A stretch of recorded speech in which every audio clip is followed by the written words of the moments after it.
우리가 계속해서 사도신경에 대해서 살펴보고 있습니다. 사도신경은 우리가 믿는 믿음의 내용이에요. 우리가 무엇을 믿고 있는지 그 믿음의 내용에 대해서 사도신경이 다루고 있습니다. 사도신경은 기독교 2000년 역사 가운데 모든 정통이라고 말하는 교단들은 사도신경의 내용으로 신앙을 고백했습니다. 다시 말하면 같은 믿음의 내용을 공유했다는 것을 말합니다. 그래서 사도신경의 내용을 공유하고 있으면 같은 믿음을 소유하고 있는 것이고, 또 사도신경의 믿음의 내용을 공유하고 있지 않으면 다른 믿음의 내용을 소유하고 있다 생각하면 됩니다. 그래서 이단들은 절대로 사도신경으로 신앙 고백을 하지 않습니다. 그들이 우리와 다른 믿음을 가지고 있기 때문입니다. 그래서 사도신경은 기독교 신앙에서 가장 기본적인 신앙 고백이라 말할 수 있습니다. 사도신경에서 첫 번째 신앙 고백 부분이 성부 하나님에 대한 것입니다. 하나님이 전능하신 분이고 그 하나님이 천지를 창조하신 분임을 우리가 믿는다는 고백입니다. 전능하시고 천지를 창조하신 그 하나님이 나와 아무런 관련이 없는 분이 아니라 나의 아버지가 되는 사실을 믿는다는 것입니다. 세상 어떤 아버지보다도 나를 더 사랑하시는 아버지임을 우리가 고백하고 믿는 것입니다. 두 번째 부분은 성자 하나님에 대한 부분입니다. 2000년 전에 그 나사렛이라는 동네에 살았던 예수라는 사람이 단순한 사람이 아니라는 사실입니다. 그 예수가 2000년 전에 나사렛에 살았던 그 예수가 하나님의 아들이고 우리의 구주가 되시고 그리스도가 되신다는 사실을 믿는 것입니다. 지난 시간에는 이 나사렛 예수가 하나님의 아들이라는 것에 대해 살펴보았습니다. 하나님의 아들이라는 것은 우리의 죄를 문제를 해결하기 위해서 이 땅에 오신 분이 이 땅에 오신 하나님의 아들이 나사렛 예수라는 말입니다. 예수님이 하나님의 아들이라는 말은 예수님이 곧 하나님이라는 말입니다. 마태는 예수님의 탄생이 이사야 7장 14절 말씀에 성취라 말하고 있습니다. 보라 처녀가 잉태하여 아들을 낳으리니 그 이름을 임마누엘이라 하리라. 임마누엘이란 말은 하나님이 우리와 함께 하신다는 말입니다. 예수님이 우리와 함께 하시기 위해서 이 땅에 오신 하나님이라는 말입니다. 그렇기 때문에 우리는 예수님을 통해서 하나님을 볼 수 있고 하나님을 알 수 있고 하나님과 동행하는 삶을 살 수 있다는 것입니다. 오늘은 예수님에 대한 두 번째 신앙 고백으로 나사렛 예수가 그리스도라는 것을 믿는다는 겁니다. 그리고 그 고백 안에 담겨있는 내용이 무엇인지에 대해서 살펴보도록 하겠습니다. 우리는 예수님을 지칭할 때 예수라는 호칭 앞에, 이름 앞에 나사렛이라는 지명을 붙여 말하는 경우가 많습니다. 이것은 예수님 당시에 예수라는 이름을 가진 사람이 많았기 때문입니다. 예수님과 같은 이름을 가지는 사람들이 여러 있는데 그 이름들을 구분하기 위해서 지명을 붙인 겁니다. 그 많은 예수들 중에 나사렛 출신 예수가 그리스도라는 말입니다. 예수님 당시에 남자 이름 중에 가장 흔한 이름이 예수라는 이름이었고 옛날 어른들 이름 중에 철수라는 이름이 굉장히 많거든요. 뭐 그런 거 비슷한 거예요. 여자 이름 중에는 그 마리아라는 이름이 가장 흔했습니다. 우리나라는 영희 이런 이름일 수 있어요. 복음서에는 예수라는 이름이 등장하지 않지만 서신서에는 예수라는 이름이 여러 등장합니다. 마리아도 여러 등장하는데 예수님의 어머니도 마리아이고 요한과 야고보의 어머니도 마리아이고 나사렛 누이도 마리아이고 막달라 마리아도 있습니다. 막달라 마리아라는 것은 막달라 출신 마리아라는 말입니다. 예수 이 이름은 헬라어이고 히브리식 이름은 여호수아입니다. 마리아는 헬라어이고 히브리식 이름은 미리암입니다. 똑같은 이름이에요. 여호수아가 제2성전기에 오면서 예수아로 변형이 되고 예수로 변형이 되고 그 이름의 헬라어 발음이 예수입니다. 따라서 여호수아하고 예수는 같은 이름이에요. 똑같은 이름이 하나는 히브리어 발음이고 하나는 헬라어 발음인데 그렇게 우리에게 전달되는 과정에서 이렇게 예수는 한 번 더 헬라어로 한 번 더 이렇게 바뀌어서 전달되고 그런 전달되는 과정에서 이 발음이 약간 다르게 전달되었을 뿐입니다. 똑같은 이름입니다. 그래서 여호수아의 뜻이 여호와는 구원이시다라는 뜻입니다. 예수도 똑같은 이름으로 여호와는 구원이시다라는 뜻입니다. 그래서 마리아가 성령으로 잉태되었을 때 아들을 낳을 것이라 말씀하시면서 이름을 예수라 지으라 말씀하셨습니다. 태어난 아기가 자기 백성을 그들의 죄에서 구원할 자이기 때문입니다. 그런데 예수님 이후에 예수라는 이름이 더 이상 널리 사용되지 않았습니다. 유대인들은 예수님을 이단의 괴수라고 생각했기 때문에 그 이름을 사용하는 것을 수치스럽게 여겼습니다. 그래서 더 이상 그 이름을 유대인들은 사용하지 않았습니다. 반대로 예수님을 믿는 사람들은 그 이름이 너무 고귀했기 때문에 그 이름을 사용하지 않았습니다. 그래서 예수님 이후에는 이 이름을 가진 사람이 역사에 거의 등장하지 않았습니다. 예수님 당시에는 그냥 걸리는 게 예수라는 이름이 굉장히 많았습니다. 우리는 2000년 전에 나사렛에 살았던 그 예수가 그리스도라 신앙 고백하고 있습니다. 여러분이 잘 아는 대로 예수는 사람 이름이고 그리스도는 직분입니다. 나사렛 예수가 그리스도의 사명을 그리스도의 직분을 담당한 사람이라는 뜻입니다. 그리스도는 헬라어이고 히브리어로는 메시아입니다. 뜻은 기름 부음을 받은 자라는 의미가 있습니다. 예수가 그리스도라는 말, 예수가 메시아라는 말입니다. 구약에서 하나님의 특별한 사명을 위해서 하나님께 부름받은 사람을 세울 때 그에게 기름을 부었습니다. 그래서 그 기름 부은 사람을 메시아라 불렀습니다. 구약에서 메시아라 불린 사람들이 세 부류의 사람들이 있었습니다. 첫 번째 제사장입니다.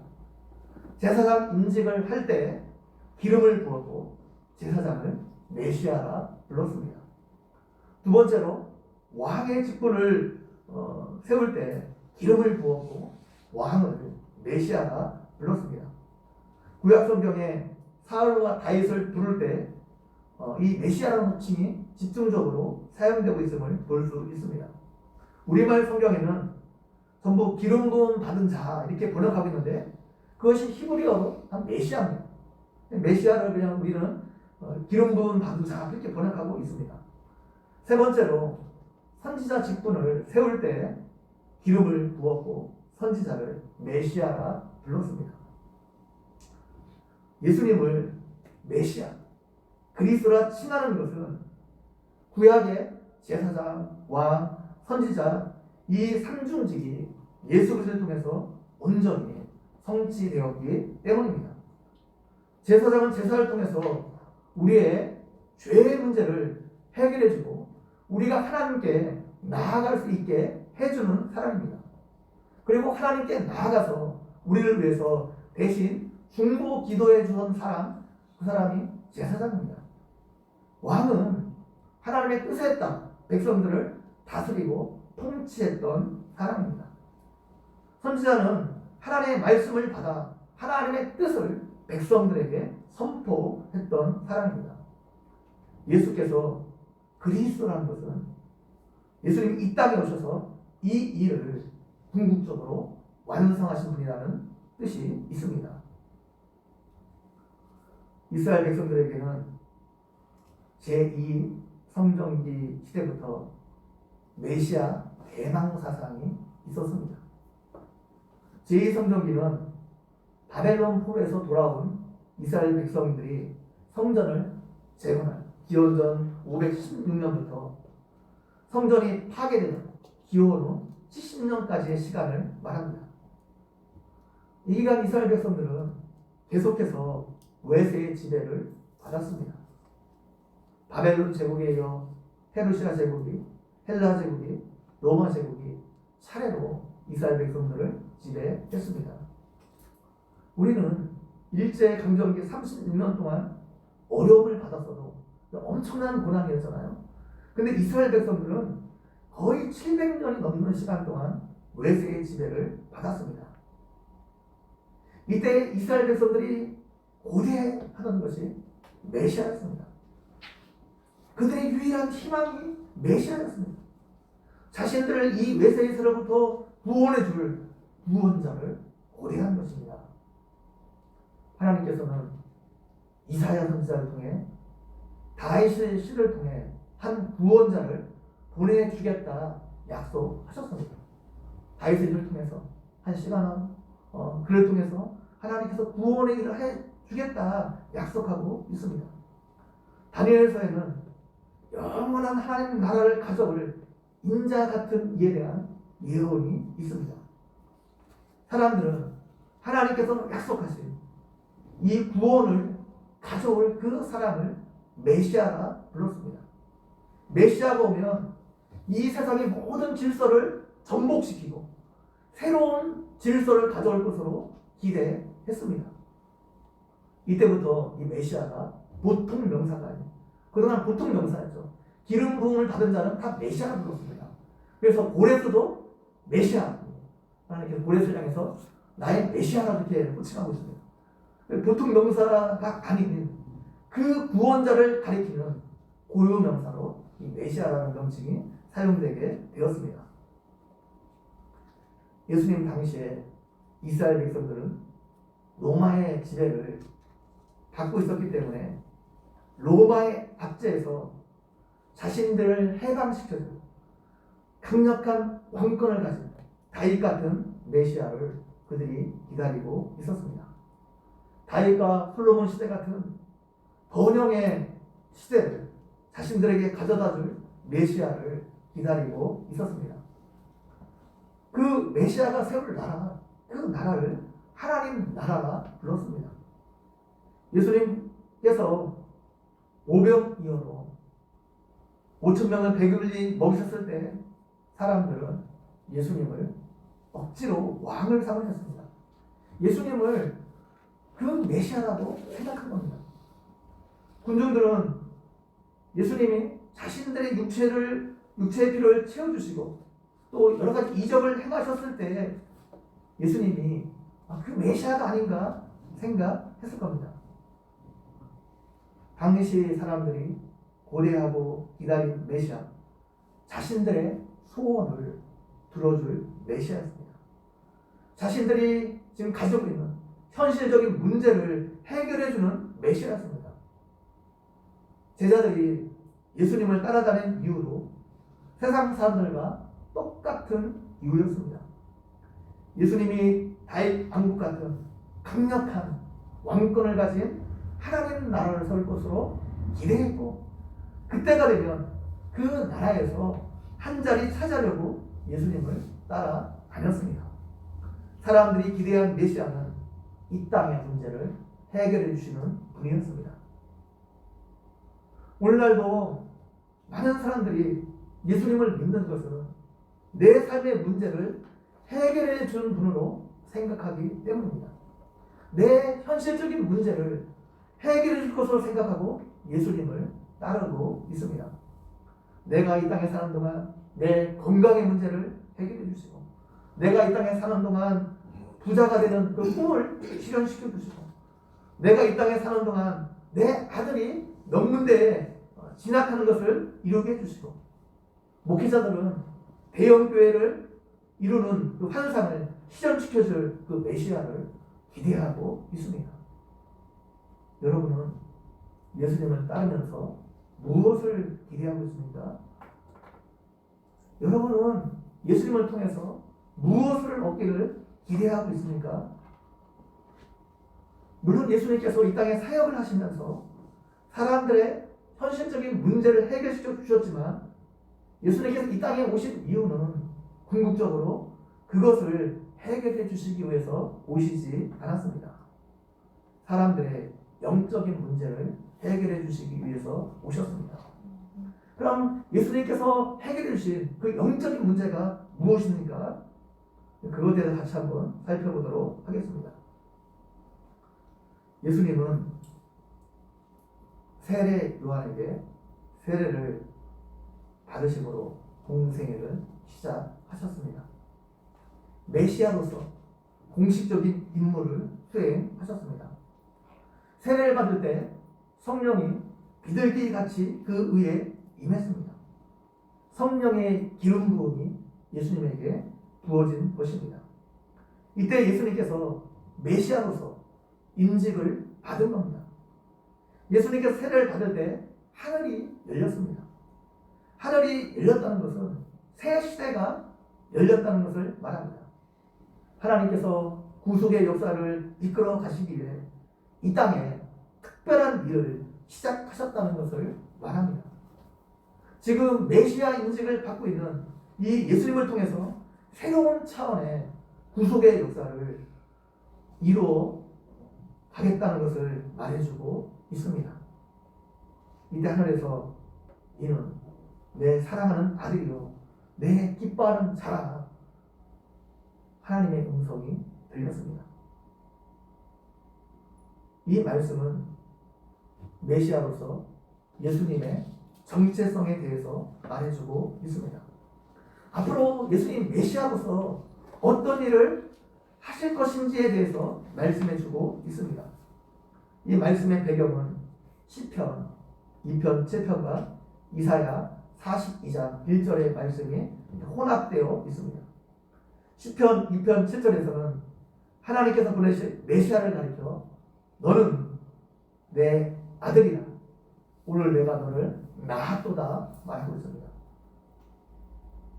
하나님께 보내실 그 메시아가 철장 권세를 가지고 이 땅의 모든 군왕들을 굴복시킬 것을 말하고 있습니다. 그 하나님이 주신 권세를 가지고 이 땅의 심판을 단행하실 것을 말해주고 있습니다. 예수님이 만왕의 왕으로서의 예수님의 모습을 보여주고 있습니다. 반면 이사야 42장 1절은 하나님의 구원을 대행할 여호와의 종에 대해 말해주고 있습니다. 이 여호와의 종에게 성령이 임하게 될 것이고, 그 성령의 힘을 덧입혀 하나님의 사역을 행할 것에 대해 말해주고 있습니다. 내가 붙드는 나의 종, 내 마음에 기뻐하는 자, 내 마음에 기뻐하는 자, 곧 내가 택한 사람을 보라. 내가 나의 영을 그에게 주었은즉 그가 이방에 정의를 베풀리라 말하고 있습니다. 예수님의 성령이 임했다는 것은 이사야에서 보내주기로 약속한 여호와의 종, 여호와의 종이 예수님의 임을 보여주고 있습니다. 그런데 이사야에서 예언된 여호와의 종은 고난받는 종입니다. 이 여호와의 종이 행할 사역에 대해 가장 유명한 것이 이사야 53장입니다. 그가 우리의 죄와 허물을 위해 죽임 당함으로 우리가 제사함을 얻고 하나님과 평화를 누리게 될 것들에 대해서 예언하고 있습니다. 예수님께서 이 예언을 성취할 여호와의 종이라는 겁니다. 그것이 메시아로서 예수님께서 하실 일이라 말씀하고 있습니다. 이사야에서 나오는 이 종의 모습과 시편 2편에 나오는 이 메시아의 모습 전혀 다른 모습입니다. 이사야에서 예언된 여호와의 종은 고난을 통해서 하나님의 사역을 감당할 사람입니다. 다른 사람의 죄를 사해주기 위해서 자신을 내어주는 사람, 자신을 죽음에 내어주는 사람으로 묘사되고 있습니다. 예수님은 만왕의 왕이시고 하나님의 아들이시지만 우리의 죄사함을 위해 고난당할 메시아임을 말해주고 있습니다. 이런 메시아의 모습, 사람들이 기대했던 메시아의 모습과 전혀 다른 것이었습니다. 예수님께서 십자가에서 이 메시아의 일을, 그리스도의 일을 담당하셨습니다. 예수님은 십자가에서 제사장으로 그 사명을 다 이루셨습니다. 예수님은 십자가에서 자신을 화목제물로 드리셨어요. 십자가에서 물과 피를 다 흘리심으로 우리의 모든 죄를 다 사해 주시고 우리를 의롭게 하셔서 우리로 하나님께 나아갈 수 있도록 하셨습니다. 예수님은 십자가에서 왕의 사명을 감당하셨습니다. 예수님은 십자가에서 죽으시고 사흘 만에 부활하심으로 사단이 가지고 있었던 가장 강력한 무기인 사망 권세를 깨뜨리고 승리하셨습니다. 우리를 죄와 사망의 사단의 세력으로부터 완전히 구원해 주셨습니다.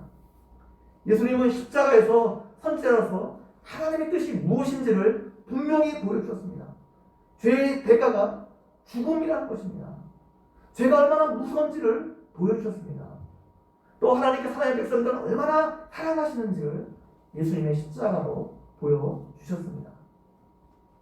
예수님은 지금도 살아계셔서 메시아로서 이 삼중직을 감당하고 계십니다. 아멘. 예수님은 선지자로서 우리에게 성령을 보내주셔서 끊임없이 하나님의 말씀을 생각나게 하시고 하나님의 뜻을 깨닫게 하십니다. 예수님은 제사장으로서 하나님 우편에서 우리를 위해서 끊임없이 기도하고 계십니다. 그리고 성령을 통해서 십자가의 제사의 능력을 우리에게 끊임없이 적용하고 계십니다. 아멘. 그리고 예수님은 지금도 왕으로 말씀과 성령을 통해 우리를 다스리고 통치하고 계십니다. 예수님께서 이 땅에 오셔서 이렇게 메시아 일, 그리스도의 일을 담당하신 궁극적인 이유가 무엇입니까? 왜 예수님께서 십자가에서 그리스도의 일을 감당하셨습니까? 아담이 실패한 것을 회복하기 위해서입니다. 아담은 에덴 동산에서 최초의 왕이요, 선지자요, 제사장 역할을 담당했던 사람입니다. 하나님은 아담을 하나님의 형상으로 만드셨습니다. 하나님의 형상으로 만드셨다는 것은 아담을 왕 같은 존재로 만드셨다는 것을 말합니다. 고대 제국의 모든 왕들은 자신이 다스리는 제국 안에 자신의 형상을 닮은 동상을 세웠습니다. 이것은 자신이 다스리는 땅임을 표시하기 위해서였습니다. 그래서 아담이 하나님의 형상으로 만드셨다는 것은 하나님께서 아담을 왕 같은 존재로 만드셨다는 것을 말합니다. 하나님의 대리 통치자로 아담을 세우셨다는 것을 말합니다. 하나님은 사람에게 복을 주시며 생육하고 번성하여 땅에 충만하라, 땅을 정복하라, 바다의 물고기와 바다의 새와 땅에 움직이는 모든 생물을 다스리라 말씀하셨습니다. 사람에게 피조물 가운데 으뜸인 왕의 위치로 사람을 부르신 것입니다. 에덴 동산에서 아담은 선지자 노릇을 했던 사람입니다. 선지자는 하나님을 계시하고 하나님을 드러내고 하나님의 뜻을 선포하던 사람입니다. 아담은 에덴 동산에서 하나님을 드러내야 하는 존재였고 선악을 알게 하는 나무의 열매를 따먹지 말라는 하나님의 말씀을 받은 사람이었습니다.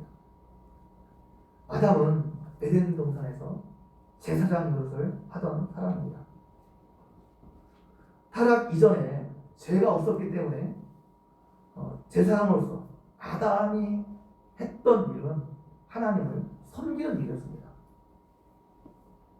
아담이 하나님을 어떻게 섬겼습니까? 아담이 살았던 에덴 동산은 일종의 성전이었습니다. 제가 중식자비 할 때 말씀드린 것처럼 2장에서 에덴 동산을 소개하면서 동산에서 발원한 강이 이야기가 나오잖아요. 그냥 강 얘기한 것이 아닙니다. 그 땅에 금과 보석이 있었다 말하고 있습니다. 이게 그냥 말한 게 아니에요. 에덴 동산이 성전임을 말해주기 위해서 강과 보석을 이야기하고 있는 겁니다. 이것이 나중에 성전의 기구를 만들 때 다 금으로 만들었어요. 그리고 제사장의 의복을 만들 때 각종 보석으로 장식을 했습니다. 예수께서 나오는 종말론적 성전, 그 성전에서 뭐예요? 강이 발원하고 있습니다. 그래서 그 강이 이렇게 모든 만물을 소생시킨 것을 볼 수 있습니다. 또 계시록에 나오는 성전, 그 새 예루살렘 성으로 표현하고 있는데 그 성이 다 보석으로 장식되어 있습니다. 그리고 그 성에 생명수강이 흐르는 것을 볼 수 있습니다. 아담은 이 에덴 성전의 제사장이었습니다. 창세기 2장 15절에 여호와 하나님이 그 사람을 이끌어 에덴 동산에 두어 그것을 경작하며 지키게 하시고 말하고 있습니다. 여기서 경작하다는 말이 아바드라는 말이고 지키다라는 말이 샤마르라는 말입니다. 이 두 단어는 모두 구약의 제사장이 행하던 일과 관련이 있습니다. 민수기 3장 7절에서 8절 말씀을 보게 되면 제사장의 어떤 직무를 이야기하고 있어요. 그들이 회막 앞에서 아론의 직무와 온 회중의 직무를 위하여 회막에서 심호하되 그 성막의 모든 기구를 맡아 지키며 이스라엘 자손의 직무를 위하여 성막에서 심호할지니 말하고 있습니다. 이 직무라는 말이 미슈 메레트라는 말인데 샤마르에서 파생된 말입니다. 지키다, 회막의 모든 기구를 맡아 지키며 지키다라는 말이 샤마르라는 말입니다. 샤마르. 그리고 심호하다, 회막에 심호하다, 섬기다라는 말인데 이게 아바드라는 말입니다. 아바드. 우리 말로 섬기다는 말이에요. 근데 이 말을 경작하다라는 말로 번역하고 있어요. 그 창세기에서는 아론과 그 아들들이 제사장으로서 주 직무가 뭐예요? 회막의 모든 기구를 맡아 지키는 거예요.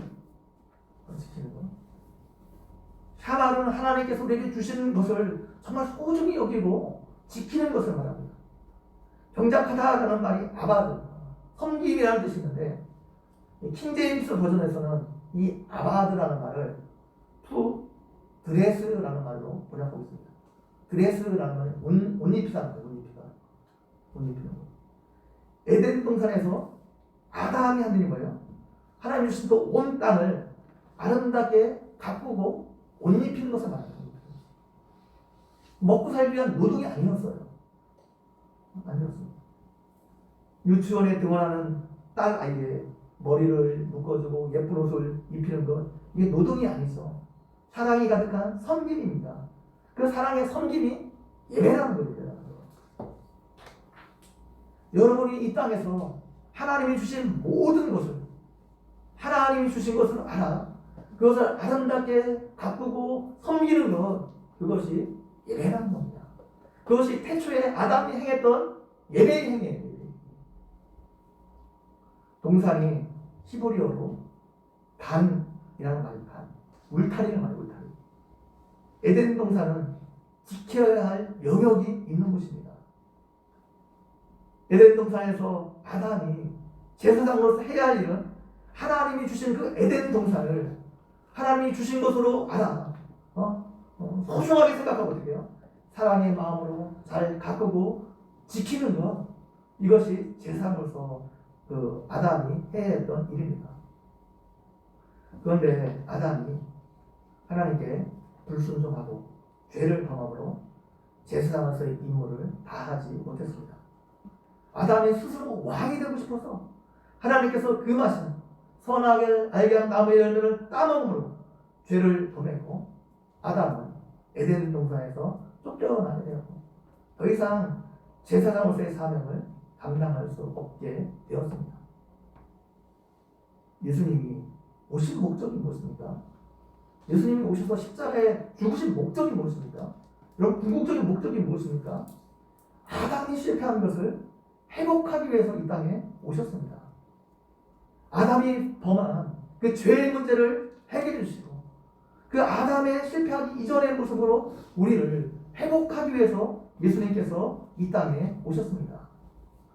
그래서 사도 베드로는 구원받은 우리를 너희는 택하신 족속이요 왕같은 제사장들이요 거룩한 나라요 그의 소유된 백성이 너희를 어두운 데서 불러내어 그의 귀한 빛에 들어가게 하신 이에 아름다운 덕을 선포하게 하려 하심이라 말하고 있습니다.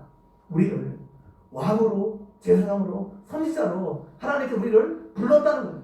그렇게 회복시켜 주셨다 말하고 있습니다. 그래서 우리는 어떻게 돼요? 선지자로서 하나님의 말씀을 선포하는 책임을 받았죠. 또 우리는 왕으로서 하나님의 말씀에 순종함으로 그 하나님의 통치에 동참하는 사람이 되길 하나님께서 원하십니다. 또 우리는 제사장으로서 섬김의 역할을 다할 것들에 대해서 말해주고 있는 겁니다. 예수님은 우리로 하여금 왕과 제사장과 선지자의 역할을 다시 회복시켜주기 위해서 이 땅에 오셨습니다. 여러분 그것이 무엇인지를 로마서는 우리에게 잘 보여주고 있습니다. 로마서 12장 1절 2절 말씀을 보게 되면 그러므로 형제들아 내가 하나님의 모든 자비하심으로 너희를 권하노니 너희 몸을 하나님이 기뻐하시는 거룩한 산 제물로 드리라. 이는 너희가 드릴 영적 예배니라. 너희는 이 세대를 본받지 말고 오직 마음을 새롭게 함으로 변할 만한 하나님의 선하시고 온전하신 뜻이 무엇인지 분별하도록 하라. 너희 몸을 하나님이 기뻐하시는 산 제물로 드리라 말하고 있습니다. 이 말은 우리 몸으로 행하는 모든 일이 하나님이 기뻐하시는 산 제물이 되게 하는 겁니다. 제물은 죽어야 제물이 될 수 있습니다. 죽지 않고는 제물이 될 수 없어요. 근데 산 제물이 되게 하는 것은 우리의 생명이 끊어지는 게 아니라 우리의 자아가 죽는 것을 말합니다. 우리의 뜻이 아니라 끊임없이 하나님의 뜻에 우리를 복종시키는 것을 말합니다. 이 세대를 본받지 말라. 이건 이 세대의 풍조를 따라가지 말라는 겁니다. 이 세대의 풍조가 무엇입니까? 자신을 높이고 자신의 욕심과 자신의 쾌락을 위해 사는 삶을 말합니다. 자기 중심적인 삶을 말합니다.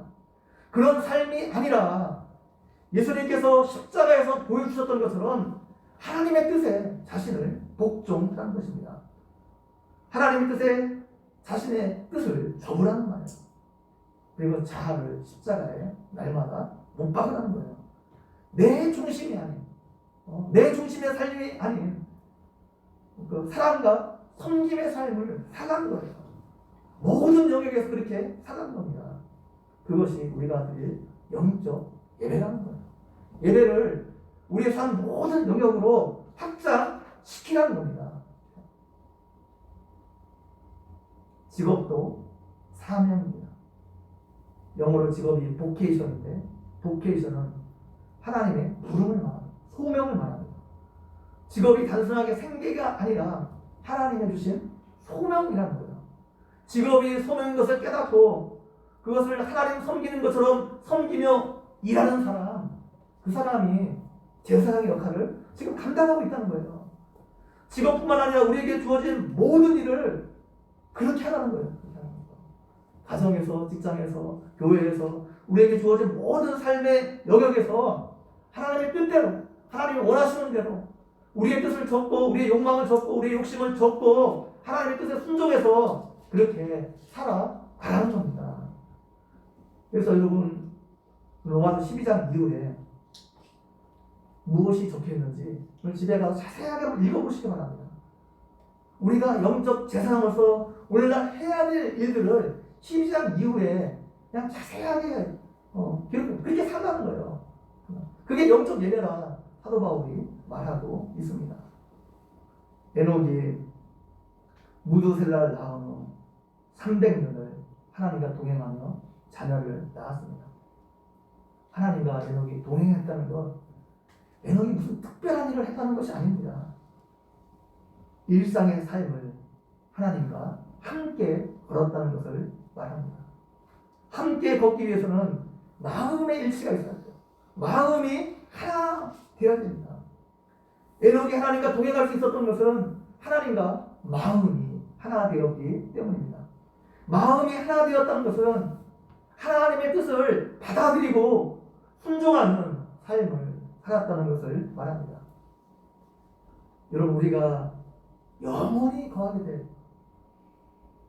새하늘과 새 땅이 어떤 곳입니까? 그곳은 우리가 행하는 모든 일, 그곳에 행하는 모든 일이 예배가 되는 곳이에요. 모든 일이 예배가 되는 곳이에요. 하나님과 영원토록 동행하고 우리가 행하는 모든 일이 예배가 되는 곳이 새하늘과 새 땅입니다. 나사렛 예수가 그리스도임을 믿는다. 이 고백 안에 어떤 의미가 있습니까? 예수님이 아담의 실패한 그리스도의 일을 회복시키는 분임을 믿는다는 의미가 있습니다. 예수님이 십자가를 통해서 그리스도의 일을 완전하게 이루셨고 지금도 계속해서 그리스도의 일을 하고 계신다는 것을 믿는 것입니다. 예수님께서 십자가로 그리스도의 일을 이루셨고 지금도 계속해서 그리스도의 일을 하고 계셔요. 예수님은 십자가로 우리를 죄로부터 사단의 세력으로부터 완전히 구원해 주시고 이제는 그 이전에 살았던 그 사단적 삶에서 사단의 종로로 살던 삶에서 떠날 것을 요구하고 계십니다. 아담은 하나님께서 금하신 선악과를 따먹음으로 죄를 범했습니다. 스스로 높아져 왕이 되려 했습니다. 우리 안에는 이 아담의 범한 죄가 계속 도사리고 있죠.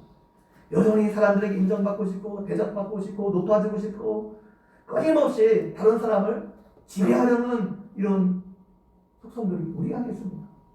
자기 욕심이 이끌어 자꾸 자기 중심적인 삶을 살아가려는 그런 욕구가 우리 안에 있습니다. 그러나 예수님은 왕이 될 수 있는 이 길을 버리셨습니다. 십자가에서 죽으심으로 참된 섬김이 무엇인지를 우리에게 보여주셨습니다. 하나님의 미랄이 땅에 떨어져 죽지 않으면 열매를 맺을 수 없고 죽으면 많은 열매를 맺을 수 있다는 것을 보여주셨습니다. 예수님께서 먼저 십자가에서 우리의 죄를 위해서 죽으시고 또 정말 하나님을 위해서 우리가 살아간다는 것이 무엇인지를 몸으로 보여주셨어요. 그리고 우리에게 자기 십자가를 지고 따를 것을 요구하고 있습니다. 그리스도의 길을 따를 것을 요구하고 있습니다. 이 은혜가 여러분 모두에게 있기를 주님의 이름으로 간절히 축원드립니다. 기도드리겠습니다. 하나님 아버지, 오늘도 말씀을 통해서 우리에게 은혜 베풀어 주신 것 너무나 감사합니다. 예수님께서 이 땅에 오셔서 십자가에서 우리의 죄를 위해서 죽으심으로 우리의 모든 죄를 사해 주시고 하나님 사흘 만에 부활하심으로 사망 권세를 깨뜨리시고 사단의 세력으로부터 우리를 완전하게 구원해 주셨습니다. 하나님의 아들 삼아 주셨습니다. 우리의 모든 문제를 궁극적으로 해결해 주셨습니다. 이제는 우리에게 아버지 한 그런 사단적인 삶을 청산할 것을 요구하고 계십니다. 예수님께서 하나님의 말씀에 철저히 순종해서 믿음의 삶을 사셨던 것처럼 우리도 우리 자신을 죽이고 우리의 뜻을 접고 하나님의 말씀에 순종해서 하나님의 말씀대로 살아갈 것들을 요구하고 계십니다. 그래서 하나님 우리의 삶의 모든 영역에서 하나님의 뜻이 이루어지기를 하나님께서 원하십니다. 우리가 그런 삶을 살기를 원하십니다. 하나님 이후로부터 우리의 삶이 날마다 성령의 능력을 의시함으로 하나님이 기뻐하시는 하나님의 말씀에 순종하는 삶을 살아갈 수 있는 우리 모두가 되어 주시도록 함께해 주시기를 원합니다. 감사합니다. 예수님의 이름으로 기도드리옵나이다. 아멘.